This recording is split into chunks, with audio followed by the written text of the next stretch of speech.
Thomas the Tank Engine. Dear Christopher, here's your friend Thomas the Tank Engine. He wanted to come out of the station yard and see the world. These stories tell you how he did it. I hope you will like them because you helped me make them. Your loving Daddy. Thomas and Gordon. Thomas was a tank engine who lived at the big station. He had 6 small wheels, a short stumpy funnel, a short stumpy boiler, and a short stumpy dome. He was a fussy little engine, always pulling coaches about. He pulled them to the station ready for the big engines to take out on long journeys. And when trains came in, the people got out. He would pull the empty coaches away so the big engines could go and rest. He was a cheeky little engine, too. He thought no engine worked as hard as he did, so he used to play tricks on them. He liked best of all to come quietly beside a big engine dozing on a siding and make him jump. Beep, beep, beep, beep, beep. Wake up, lazy bones, he would whistle.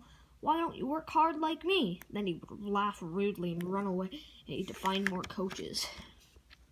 One day, Gordon was resting on a siding. He was very tired. The big express he always pulled had been late, and he had run as fast as he could to make up for lost time. He was just going to sleep when Thomas came up his cheeky way. Wake up, lazy bones, he whistled. Do some hard work for a change. You can't catch me. And off he ran, laughing. Instead of going back to sleep again, Gordon thought about how he could pay Thomas out. One morning, Thomas wouldn't wake up. His driver and fireman couldn't make him start. His fire went out and there was not enough steam. It was nearly time for the express. The people were waiting, but the coaches weren't ready. At last, Thomas started. Oh dear, he yawned. Come on, said the coaches. Hurry up. Thomas gave them a rude bump and started for the station. Don't stop dawdling, he grumbled. Where have you been? Asked the coaches crossly. Thomas flushed into the station where Gordon was waiting. Boop, boop, boop, hurry up you, said Gordon. Beep, beep, beep, hurry yourself, said cheeky Thomas. Yes, said Gordon, I will. And almost before the coaches had stopped moving, Gordon came out of his siding and was coupled to the train. Poop, poop, he wheeled. Get in quickly, please. So the people got in quickly, and the signal went down. The clock struck the hour, and the guard waved his green flag, and Gordon was ready to start. Thomas usually pushed the big trains to help them start, but when he was uncoupled first so that the train was running nicely, so he'd stop and go back. This time he was late, and Gordon started so quick that they forgot to uncouple Thomas. Poop, poop, said Gordon. Peep, peep, peep, whistled Thomas. Come on, puffed Gordon to the coaches. Pull harder, puffed Thomas to Gordon. The heavy train slowly began to move out of the station. The train went faster and faster. Too fast for Thomas. He wanted to stop, but he couldn't. Peep, peep, stop, he whistled. Hurry, laughed Gordon in front. You can't get away, laughed the coaches. Poor Thomas was going faster than he had ever gone before. He was out of breath and his wheels hurt him, but he had to go on. I shall never be the same again, he thought sadly. My wheels will be quite worn out. At last they stopped at a station. Everyone laughed to see Thomas puffing and panting behind. They uncoupled him, put him on a turntable, and then he ran on the side and out of the way. Well, little Thomas, chuckled Gordon as he passed. Now you know what hard work means, don't you? Poor Thomas couldn't answer. He had no breath. He just puffed slowly away to rest, and he had a long, long drink. He went home very slowly and very carefully afterwards, never to be cheeky to Gordon again. Thomas's train. Thomas often grumbled because he was not allowed to pull passenger trains. The other engines laughed. You're too impatient, they said. You'll be here to leave something behind. Rubbish, said Thomas crossly. You'll just wait. I'll show you. One night he and Henry were alone. Henry was ill. The men worked hard, but he didn't get better. Now, Henry usually pulled the first train in the morning. Thomas had to get his coaches ready. If Henry's ill, he thought, perhaps I shall pull his train. Thomas ran to find the coaches. Come along, he fussed. There's plenty of time, grumbled the coaches. He took them to the platform and wanted to run around in front at once, but his driver wouldn't let him. Don't be impatient, Thomas, he said. So Thomas waited and waited. The people got in. The guard and station master walked up and down. The porter banged the doors, and still Henry didn't come. And Thomas got more and more excited every minute. The fat director came out of his office to see what was the matter, and the guard and the station master told them about Henry. Find another engine, he ordered. There's only Thomas, they said. You'll have to do it then, Thomas. Be quick now.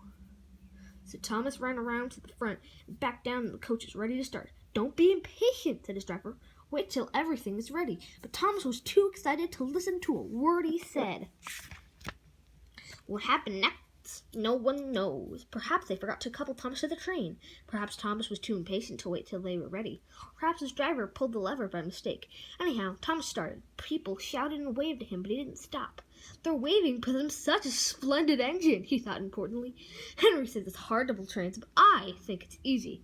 Hurry, hurry, hurry, he puffed, pretending to be like Gordon.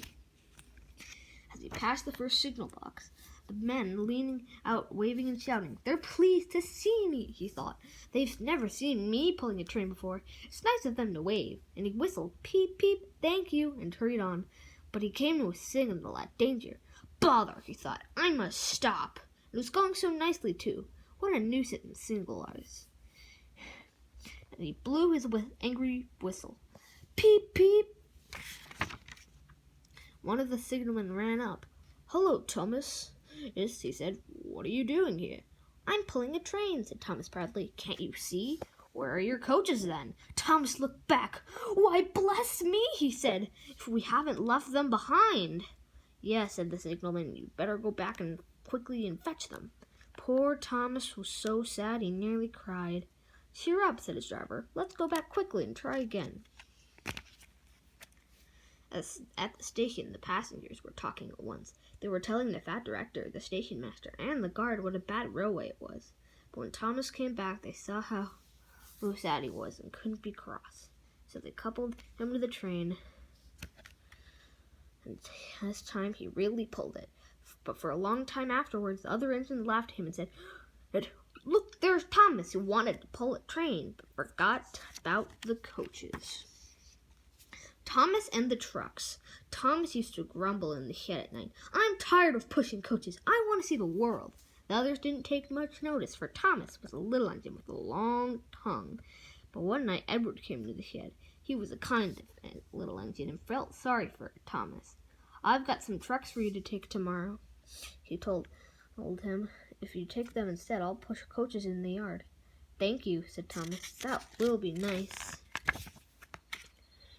So the driver was asked next morning, and when they said yes, Thomas ran happily to find the trucks. Now, trucks are silly and noisy. They talk a lot and don't attend to what they are doing. They don't listen to their engine when he stops and bump into each other, screaming, Oh, oh, oh, oh, whatever is happening? Oh, and I'm sorry to say that they play tricks on an engine who was not used to them. Edward knew all about the trucks. He warned Thomas to be careful, but Thomas was too excited to listen. The shunter fastened the coupling, and when the signal dropped, Thomas was ready. The guard blew his whistle. Beep, beep, Thomas answered Thomas, and started off. But the trucks weren't ready. Oh, oh, oh, oh, they screamed as the couplings tightened. Wait, Thomas, wait. But Thomas wouldn't wait. Come on, he puffed, and the trucks grumbled slowly out of the siding onto the main line. Thomas was happy. Come on, he puffed. All right, don't fuss, all right. Don't fuss, grumbled the trucks. They clattered through stations and rumbled over bridges. Thomas whistled beep, beep, and they rushed through the tunnel in which Henry had been shut up. Then they came to the top of the hill where Gordon had stuck. Steady now, steady, warned the driver, and he shut off steam, began to put on the brakes. We're stopping, called Thomas. No, answered the trucks and bumped into each other. Go on, and before his driver could stop them, they had pushed Thomas down the hill, and they were rattling and laughing behind him. Poor Thomas had tried hard to stop them from making him go too fast. Stop pushing, he hissed, but the trucks would not stop. Go on, they giggled in their silly way. He was glad when they got to the bottom. Then he saw in front of the place where they had to stop. Oh dear, what shall I do? They rattled through the station, and luckily the line was clear as they swerved into the goods yard. Oh, groaned Thomas as his brakes held fast and he skidded along the rails. I must stop, and he shut his eyes tight. When he opened them, he saw that he had stopped just in front of the buffers, and there watching him was the fat director. "What are you doing, Thomas?" he said sternly. "I've brought Edward's trucks," Thomas answered. "Why did you come so fast?" "I didn't mean to. I was pushed," said Thomas sadly. "Haven't you pulled trucks before?" "No." "Then you've got a lot to learn about trucks, little Thomas. They are silly things that must be kept in their place. After pushing them in here for about a few weeks, you'll know almost as much about them as Edward. Then you'll be a really useful engine." Thomas and the breakdown train. Every day the fat director came to the station to catch his train, and he always said, "Hello," to Thomas. There were lots of trucks in the yard. Different ones came in every day, and Thomas had to push and pull them into the right places. He worked hard. He knew that he wasn't so clever as he had thought. Besides, the fat director had been kind to him, and he wanted to learn all about the trucks to be a really useful engine. But on the siding by themselves, there were some trucks Thomas was told he mustn't touch. It was a small coach, some flat trucks, and two queer things the driver called cranes. "That's the breakdown train," he said. "When there's an accident, the workmen get into the coach, and the engine takes them quickly to help the hurt people and to clear and mend the line. The cranes are for lifting heavy things like engines, coaches, and trucks." One day, Thomas was in the yard when he heard an engine whistling, "Help! Help!" and a goods train came rushing through much too fast. The engine, a new one called James, was frightened. His brake box were on fire and smoke was steaming out of each end. "They're pushing me! They're pushing me!" he panted. "On, on!" laughed the trucks, and still whistling, "Help! Help!" Poor James disappeared under a bridge. "I'd like to teach those trucks a lesson," said Thomas the tank engine. Presently a bell rang in the signal box, and a man came running. "James is off the line, the breakdown train, quickly!" he shouted. So Thomas was coupled on. The workmen jumped into their coach, and off they went. Thomas worked his hardest. "Hurry, hurry, hurry!" He puffed, and this time he wasn't pretending to be like Gordon. He really meant it. "Bother those trucks and their tricks," he thought. "I hope poor James isn't hurt." They found James. The trucks had abandoned the line. The brake van and the last few trucks were off the rails, but the front ones were piled in a heap. James was in the field with the cow looking at him, and his driver and fireman were feeling all over to see if he was hurt. "Never mind, James. It wasn't your fault. It was those wooden brake blocks they gave you. We always said they were no good." Thomas pulled the breakdown train alongside. Then he pulled the unhurt trucks out of the way. "Oh dear," they groaned. "Serves you right. Serves you right," puffed Thomas crossly. When the men put out the other trucks on the line, he pulled them away too. He was hard at work, puffing backwards and forwards all afternoon. "This'll teach you a lesson. This'll teach you a lesson," he told the trucks.